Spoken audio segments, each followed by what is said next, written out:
things we've been talking about, excess weight and diabetes, can affect how well you sleep, and vice versa.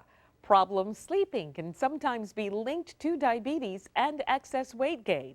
If this concerns you, then it may be time for a sleep study. You'd be surprised how much it helps. Ben came to the Norton Sleep Center at Brownsboro Crossing for a very common reason. Well, basically because my wife had always complained that I snored, and it was just something that I wanted to go ahead and just check and see what actually is happening in my sleep, because I just know the little amount of sleep I was getting wasn't as good a quality as it could have been, and plus I was waking her up periodically during the night about 3 or 4 times. People are referred to the sleep center either because they are sleepy and tired, even if they feel they're getting enough sleep, or if they can't sleep. They feel that there's a process going on that's not letting them get good restored sleep.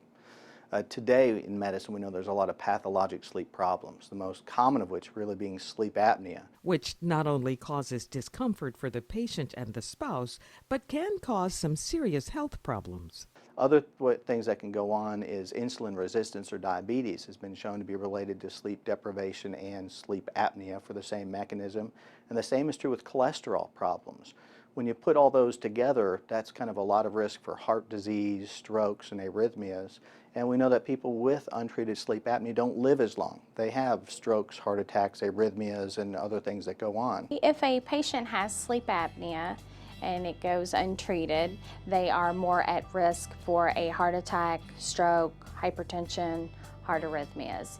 It is definitely something we like to try to make them aware, because a lot of people feel that, you know, they don't sleep well and they just think that that's part of their lifestyle or something that they've been used to doing for years. So we just want to let them know how much better it is once they are treated, how much better they feel, and how much they function throughout their daily lives better. And that's what brought Ben here to the Norton Sleep Center.